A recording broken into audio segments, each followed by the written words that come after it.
السلام عليكم، كي دايرين؟ لاباس عليكم؟ نتمنى تكونوا كلكم بخير وعلى خير ان شاء الله. هذا الفيديو اليوم في اطار المعسلات الرمضانيه وتتمه ديال السلسله اللي بديت معكم من قبل.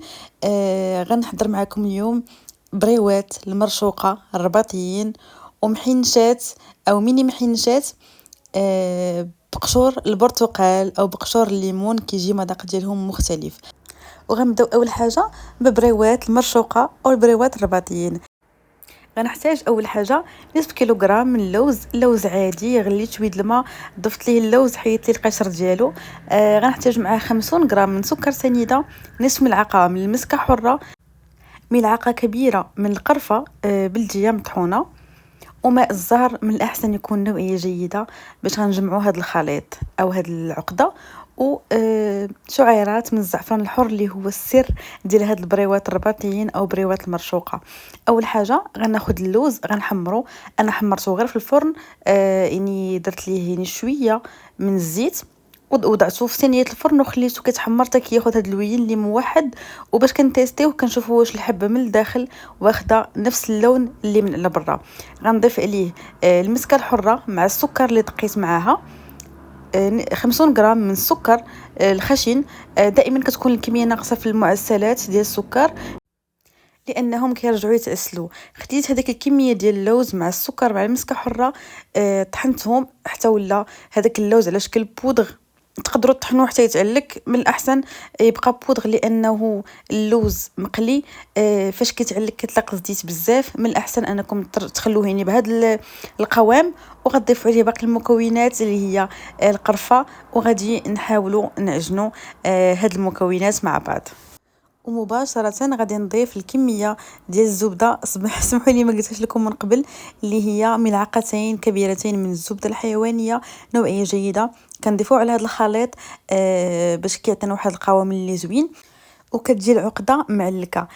كنضيف الزبده اولا، ثم كنخلي ماء الزهر هو اخر حاجه كنضيفها، حتى كنضبط القوام مزيان بالزبده. عاد كيبقى ماء الزهر يعني قد ما قللنا منه قد ما احسن، يعني كيبقى هو غير مكمل حتى كنقادو به، يعني كيف كنقولوا العبار او القياس ديال هذه العقده. كنضيفو بكميات قليله متفرقه حتى كيولي هذه العقده كتعجن ونقدروا نشكلوها كيف بغينا. ديك الساعه كيكون هذاك هو القوام المناسب ديالها. في هذه المرحله تيكون هذا هو القوام المناسب اننا نقدروا نشكلوا العقده، تيكون هذا القوام كافي. غادي نشكل العقده لدوائر الوزن تقريبا ما بين 14 حتى 16 غرام، يعني كيجيو البريوات صغار. وكنحاول هذيك الكويرات نرجعهم على شكل مثلث. علاش؟ باش فاش نجي نطوي البريوه يساعدني هذا الشكل، لانه الا بقاو كويرات عاديين، خصوصا ان هذه ماشي عقده عاديه لانها كامله كميه ديال اللوز مطحون، فراه ما كيكونش متماسك كيف العقده العاديه اللي كتكون باللوز اللي مسلوق فقط. خاص ضروري نكونوا موجدينها قبل باش ما نبقاوش نضغطوا عليها بزاف او نحاولوا نفورميوها فاش كنكونوا كنقادو او كنكونوا كنلويو في البريوه. كنديروها او كنشكلوها على شكل مثلثات صغيورين اللي غادي يقدونا في القياس اللي غادي نقطعوا او الشرائط اللي غادي نقطعوا لهاد البريوات. عندي ورقه البسطيله، عندي هاد الورقه الكبيره، خدموا باي ورقه بغيتو، سواء الكبيره سواء المتوسطه ماشي مشكل. كنحيدوا الجوانب اكيد من الضروري لانه ما غاديش نخدموا بهم. وفاش كنخدموا بالجوانب كتجي اولا هذيك العقده ما مغطياش بزاف بهذيك الورق ديال البسطيله، وبالتالي في الطياب فراه كتحل كتفرقع كتطرطق، يعني جميع المصائب كيوقعوا عليها. لذلك من الاحسن خدموا بواحد الشريط اللي يكون طويل ويكون مقاد، اضافه الى ان الجوانب كيكونوا دائما قاصحين، ولو يكون ان الورقه نوعيه جيده ومدهونه بزاف من بزاف بالزيت، فراه كيبقى يعني كيبقاو ما مزيانينش وكيبقاو كيتقطعوا كيتهرسوا. كنحيد حتى الفوق حتى هو كنحيد ليه الجوانب ديالو اللي قاصحين، وغنخلي الجوانب يعني نخلي الورقه كامله تكون لينه وطريه. وبواحد المسطره غادي ناخذ العبار ديال هاد البريوات او الشرائط ديال البريوات. انا خدمت بعبار او قياس 5 سنتيمتر في كل بريوه باش ما يجيوش صغيورين بزاف عاوتاني وما يجوش كبار، وعلى حساب العقده كيفاش شكلتها. انا شكلت الحواف ديالها او الجوانب ديالها على يعني في القدر ديال 4 سنتيمتر، باش يلا يجيو هما هادوك مع التقطيعه ديال الشريط ديال 5 سنتيمتر. تقدروا ديروا العبار اللي بغيتو، ولكن هذا العبار كيبقى يعني مستحب، وكيبقى هو كيف كنقولوا القياس ستوندار ديال البريوات. كنعلم يعني هاد الشرائط بالمقص. وواحد النصيحه اللي انا كنت طحت في هذا المشكل من قبل، وحتى هاد المره كنت نسيت وطحت فيه. فاش تجيو تقطعوا الشرائط، خليو يدكم مستقيمه، ومن الاحسن انكم تتبعوا الاستقامه بالمسطره، لانه فاش كنقدروا نقطعوا كنبداو كنميلوا في الجوانب بالمقص، وفاش كنجيو نلوبيو البسطيله كيبقى لينا يعني ما كيكونش هذاك الشريط مستقيم، وكيبقاو جوانب خارجين جوانب ناقصين. فمن الاحسن هنا كنشوفوا هذه الورقه راه جات شويه عوجهم ديفورميه، عاد تفكرت انه راه دائما كيوقع لي هذا المشكل، لذلك ما نبغيكمش تطيحوا في نفس المشكل. فاش تجيو تقطعوا الشرائط تبعوا معاهم بالمسطره باش يجي شريط مستقيم. الناس المحترفين اللي كيخدموا البريوات دائما فراه تيكون العبار ديالهم في عينيهم والعبار ديالهم في يديهم بالمقص. انما الناس اللي كيخدموا بريوات يعني في مناسبات قلال هكا في رمضان، فراه ضروري خصهم يستعنوا بالمسطره باش يجي خدمتهم فينيه ومقاده. غادي نوضع الشريط من ورق البسطيله، غنوضع فوق منه القطعه او المثلث ديال العقده ديال المرشوقه. غنحاول نقاد جناب مزيان، ضروري انه يكون جناب مقادين، ويكونوا الجناب كاملين عامرين بديك العقده ديال اللوز. فاش غادي نقادها غادي نطوي الورقه، وتكون دائما الخط مستقيم مع الخط ديال الشريط. كيف قلت لكم هنا في كيبان الدور ديال الطريقه ديال التقطاع. كنبقاو بهذه الطريقه كنلفوا وحنا مزيرين بايدينا، وكنشدوا دائما الخط او هذاك الجانب ديال الورقه ما نخرجوش عليه، وما نكونوش يعني ما نخليوش فراغ فيه. فاش غادي نسالي غادي ندهن الورق ببياض البيض. من الاحسن تفادوا انكم تستعملوا الدقيق مع الماء، وغادي نضغط عليه من الجوانب باش تجي شكل شويه مقيبب، وغنخليه على جنب.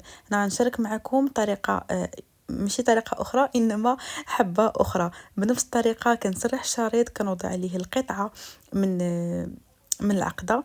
الجوانب ضروري ركزوا عليهم يكونوا عامرين ويكونوا مقادين على شكل مثلث من الاول، باش ما تحتاجوش انكم تعاودوا تبقاو كل مره فيما كتنيو خاصكم تبقاو توزعوا في العقده. دائما كنركزوا ان في التنيه او في اللفه اللي غادي نلفو يكون هذيك البريوه مقاده مع هذاك الشريط. هذا هو الاهم. والمهم هو انه ما يكونش هذاك الرويسات او جنيبات ديال البريوه يكونوا خاويين او كتبان منهم العقده. وهنا طريقه اخرى اللي هي كيكون فيها الشريط يعني ماشي مقاد من جنب، انما تكون مايل. هاد الطريقه صراحه انا فاش كنت يلاه بديت كنقاد في البريوات، هذه الطريقه اللي نفعتني مزيان. يعني كيف كتجيك التنيه مقاده على شكل مثلث من الاول، غير كنوزع هكذا العقده وكنبدا كنتني بشكل عادي. والله يعطيكم الستر، نصيحه مهمه جدا انه فاش تجيو طيو البريوات ما تخليوش الجوانب او ما تخليوش العقده او الحشو ديال اي بريوه كيف ما كانت انه يبقاو باين، لانه في القليان او في الفران فراه كتفرقعوا وداك الحشوه كامله كتخرج من هذوك الفراغات اللي تكونوا خاويين. من بعد ما كنتنيو او كنلفوا هاد البريوه ضروري الا كانوا هكا شي زوائد كتار وما نقدروش نلفوهم لفه اخرى، فراه كنقطعوهم وكنقادوهم بالمقص، وكندهنوا دائما ببياض البيض فقط، وكنحاولوا ندخلوا هذوك الزوائد في الداخل ديال البريوه. سينو تقدروا غير انكم تنيوهم عليها فقط. ودائما هاد الحركه اننا كنحاولوا بحال كنقببوهم شويه، كنعليوهم وكنستمر بنفس الطريقه حتى كنسالي الكميه كامله. انا راه كنخدم بهذه الطريقه انني كندير يعني شرائط بزاف وكنلف باش نسالي دغيا. هنايا ساليت الكميه كامله وخليت هاد البريوات ليله كامله يرتاحوا. تقدروا تخدموا بهم ديك الساعه، انا غير كنت عييت وما بقاليش الوقت باش نطيبهم، فخليتهم حتى النهار الاخر عاد قليتهم. هنا في زيت اللي يكون غليان ويكون زيت اللي هو كتير، يعني ما يكونش زيت اللي قليل. غادي نوضع هاد القطع او هاد البريوات ديالنا كيتقلاو، وغادي نقصوا النار. اولا غنخليو الزيت حتى كيغلى مزيان، وغادي نحطوا او نوضعوا البريوات في الزيت. ان فوا كنوضعوهم كاملين كنقصوا النار. هذه هي الطريقه المناسبه. هادو في القليات الاولين فاش كيبدا الزيت كيسخن بزاف، من الاحسن انكم اولا انكم تطفيو البوطه او تطفيو النار حتى كيبرد الزيت شويه، عاد كتعاودوا تشعلوا عليه. سينو بدلوا الزيت الى حمات بزاف، وخصوصا الى تفرقعت لكم شي بريوه فراه ما يمكنش انكم تبقاو تقليو في نفس الزيت. ولكن الى تبعتوا الطريقه والمراحل وتاكدتوا انه ما كاينش فراغات، فراه مستحيل مستحيل ان البريوه تفرقع معكم في القلي. هنايا راه نخليهم كيتقلاو وحنا كنقلبوا كل مره حتى كيولي داك التحميره خفيفه. راه ما تسناوش انكم تشوفوا داك اللون ديال البريوات من الاول، راه لا، راه خاص كيبقى واحد اللون يعني اقل درجه من اللون اللي بغينا حنا، لان فاش كيتعسلوا راه كيعاودوا كياخذوا واحد الدرجه اخرى ديال التحميره وواحد اللون اخر. هنا هذا هو اللون المناسب. ومع العسل راه كيعطي يعني درجه زايده في التحمار وحتى اللوين. الا كان العسل بحال هذا العسل اللي كنخدم انا تيكون اللون ديالو بحال احمر، فراه كيعطي واحد اللوين اللي تيكون زوين من بعد. هنايا كنحيدوا هذاك البريوات من المقله مباشره، كنطفيوهم في العسل. كنحاولوا نخلوهم في العسل اطول مده ممكنه. العسل اكيد كتسخنوه حتى كيولي القوام ديالو خفيف باش ما يهرسلناش البريوات، وباش يكون او باش نضمنوا الامتصاص ديال هاد البريوات اكبر كميه ديال العسل. فاش كنوضعوا هاد البريوات في العسل وقبل ما نبداو نضيفوا في الكميه ديال البريوات الاخرين اللي تقلاو، كنتاكدوا اننا غطسنا هذيك البريوات كاملين في العسل باش نخليوهم يتشربوا. عاد ندوزو باش اننا يعني نوضعوا البريوات الاخرين يتقلاو. صراحه هنا راه كيبان صراحه اللوين زوين وكيشهي، خصوصا مع التعسيله او مع هذا العسل اللي كنوضعوه معاهم. من بعد ما كتعسل هاد الكميه ديال البريوات كنحاولوا كنديرهم في واحد الشبكه او واحد الصفايه حتى كتسقطروا مزيان. عاد غادي ندوزو للتزيين ديالهم. تقدروا ما تزينوهمش نهائيا لانه المنظر ديالهم بوحدو كيجي زوين. كتشوفوا هنا الشكل ديالهم كيجيو حلوين زوينين صغيورين، والمذاق ديالهم او عفوا الشكل ديالهم كيجي حلو الشكل ديالهم ابار المذاق كيجي زوين. خديت شويه ديال اللوز مهرمش كيتباع هكا لوز كونكاسي. كنغطس هذوك الجوانب ديال البريوه بثلاثه في هاد اللوز باش كيعطي هذا المنظر بحال هكا. كيف قلت لكم تقدروا تزينوا باي طريقه بغيتو، وتقدروا تخليوها هكاك راه كتجي زوينه بزاف. وغادي ندوز معكم الوصفه الثانيه اللي هي ميني محنشات بعقده اللوز وبقشور ليمون معسلين اللي كيجوزا هما اكثر من رائعين. ونبداو في المقادير وطريقه التحضير. غادي نحتاج نصف كيلوغرام من عقده اللوز، العقده العادي اللي كنعرفوا اللي كنخدموا بها في حلويات اللوز. كنحيدوا القشره ديال اللوز وكنطحنوه مع كميه ديال السكر. هنايا عندي ربع كيلوغرام او 250 غرام من اللوز اللي حمرته في الفرن. يعني اولا حيدتي القشره ديالو وحمرته في الفرن. والسر ديال هاد المحينشات هو قشور الليمون معسلين. سبق لي وحضرتهم معكم، غنخلي لكم الرابط ديال الفيديو في الوصف. غنحتاج منه 100 غرام. غنحتاج الكميه من ماء الزهر ماشي بزاف. غنحتاج الكميه ديال الزبده تقريبا واحد 40 غرام ديال الزبده. بالنسبه لروح اللوز وروح الزهر فراه اختياري. تقدروا تضيفوا، انا صراحه ما ضفتوش كفكره. اللي بغيتو تغنيو الذوق ديال هاد المحينشات تقدروا تضيفوهم. هنايا راه من بعد ما طحنت الكميه ديال اللوز مقلي هو هذاك اللي شفتو. وهنايا عندي قشور الليمون مأسلين 100 غرام تاهي طحنتها مزيان حتى ولات على شكل عجين. غادي نخلط الكميه ديال اللوز كامله اللي هي 750 غرام من اللوز، اللي هي كيلو الا ربع ديال اللوز، نصف كيلو عقده عاديه وربع كيلو لوز مقلي او لوز محمر في الفرن. كنحاول نخلط اللوز مع بعض. غادي نضيف عليه كميه الزبده باش غادي ينسجم، وغادي ندلك العقده مزيان. غير هو غادي يوقع لي واحد المشكل فاش نكون كندلك في هذه العقده اللي تيوقع لبزاف ديال الناس، وتا انا سبق لي وقع لي بزاف المرات، اللي هي العقده كتطلق اللوز، خصوصا الا كان اللوز مقلي مع اللوز عادي، فراه كتطلق العقده اللوز بواحد الكميه اللي كثيره، وصعيب انه هذاك اللوز يعاود او هذاك الزيت يعاود يرجع ليها مره اخرى وتعاود ترجع للحاله الطبيعيه ديالها.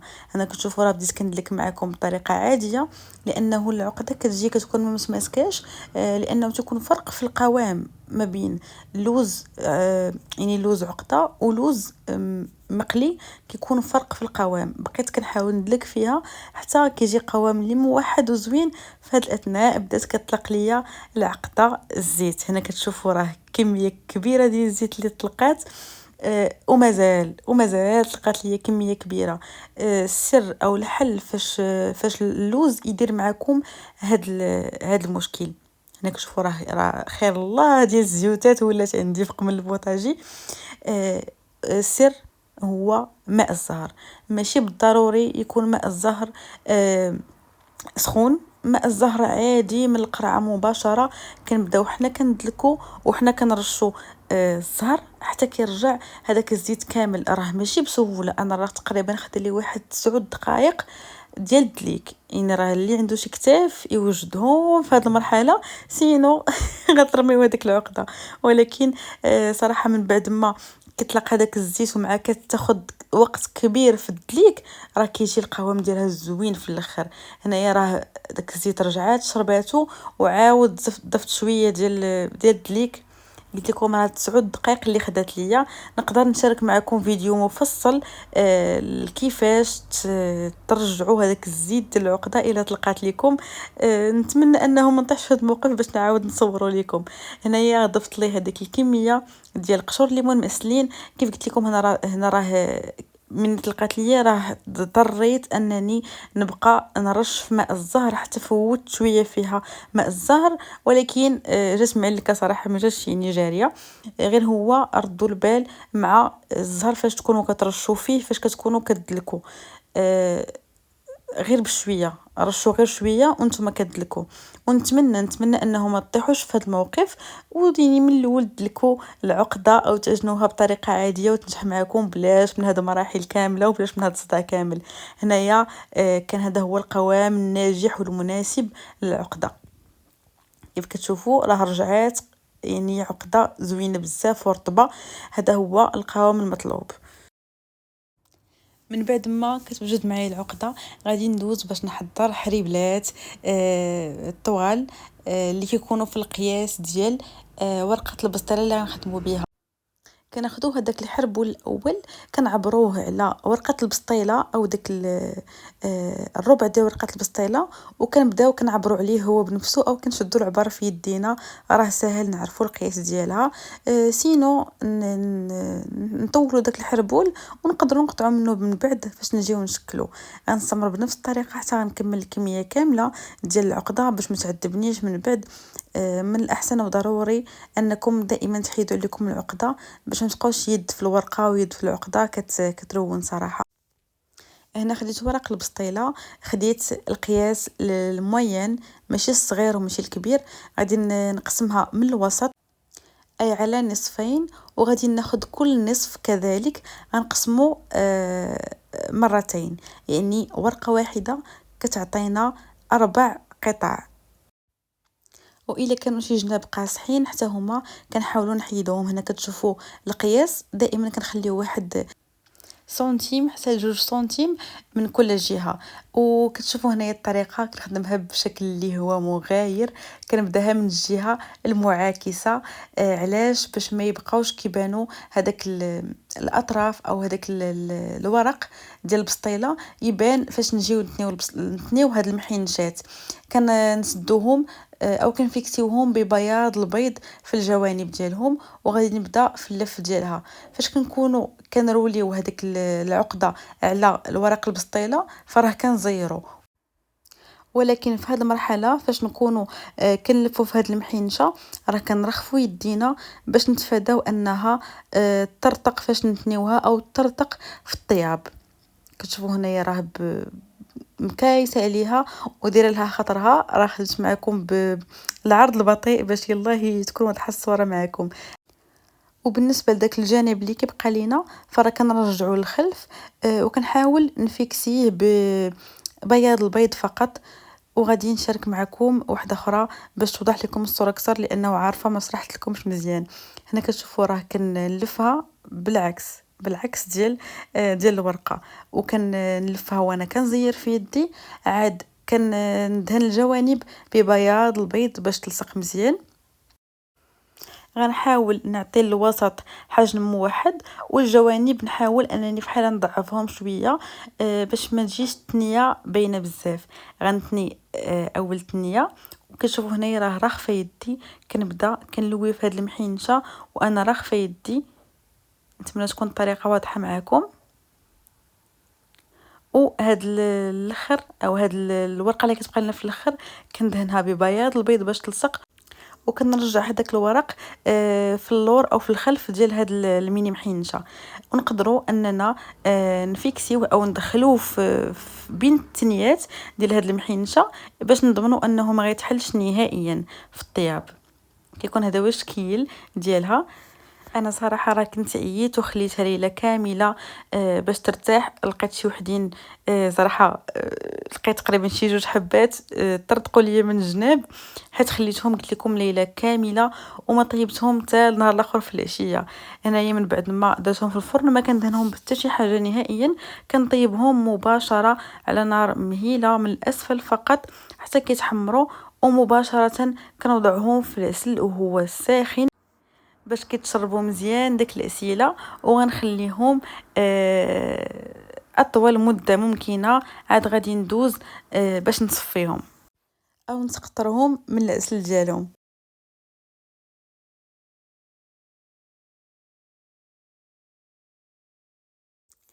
من بعد ما كيتشربوا مزيان الكميه ديال العسل غادي نسقطرهم وغادي ندوز للتزيين ديالهم.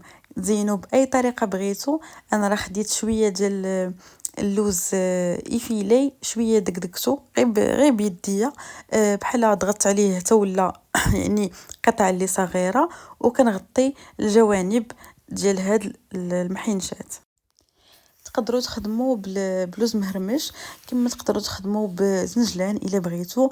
تقدروا تخلوهم عاديين على حسب الرغبه ديالكم. هنا غنعاود نزين هاد الحبات بقطع من البرتقال اللي معسل او قشور البرتقال معسلين.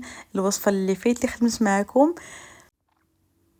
وكذلك غنزين بوريقات من الورد البلدي. انا راه ما عرفتش شنو علاقتي مع الورد البلدي، ضروري خصني نزين به. المهم زينوا بالطريقه اللي بغيتو. تكون هذا هو الشكل ديال المحينشات اللي وجدنا. تقدروا ديروهم في هذوك الكويغطات ديالهم باش تضمنوا انهم يبقاو مسلين ومسيباري. انا ما توفرليش وخليتهم هكا. غنعاود معكم وحده اخرى التزيين. هنا كتشوفوا انني كنوضع هذيك القطع ديال البرتقال معسل في هذوك الجوانب او التنيات. بالنسبه للمحينشه اللي درتها كبيره فراه كنخلي هذوك القطع الطوال ديال البرتقال وكنديرهم طوال يعني في الجوانب كيجي واحد الشكل اللي هو زوين بزاف. عاد وريقه ديال الورد البلدي هذا هو الشكل ديالهم. زينوا بالطريقه اللي بغيتو. ومن بعد ما كملت هنايا بريوات المرشوقه الرباطيين بالعقده ديال اللوز مقلي او اللوز محمر، وكذلك المحينشات باللوز، بعقده اللوز وبقشور ليمون معسلين. كيجيو اكثر من رائعين. دابا تقريبا دازت اسبوع على فاش حضرت هاد الوصفه، عاد كنمونطي في الفيديو. صراحه باقيين نفس القوام، نفس التقرميشه من برا، نفس التعليكه من الداخل. جربوهم، ما غتندموش عليهم نهائيا. مهم انا راه خليت لكم الوصفات بجوج متفرقين، باش اللي بغى يحضر شي وصفه يجي ليها نيشان مقصد بلا ما نخلط لكم في اللقطات، غادي غير تدوخوا. وقولوا لي في التعاليق واش هاد الفكره ديال انه نشارك وصفتين فيديو واحد واش مزيانه نبقى نديرها. الا كان لا، نبقى نسيباري لكم كل فيديو او كل وصفه بوحدها. الى وصلتوا لنهايه الفيديو نتمنى انه يعجبكم، والى عجبكم تدعموني بلايك، اشتراك في القناه، كذلك تشاركوا الصفحه او القناه مع اصدقائكم. وغير جربوا هاد الوصفات غادي يعجبوكم اكيد وما غتندموش عليهم. وتكون هذا نهايه الفيديو. غنقول لكم خليت لكم الراحه. باي باي.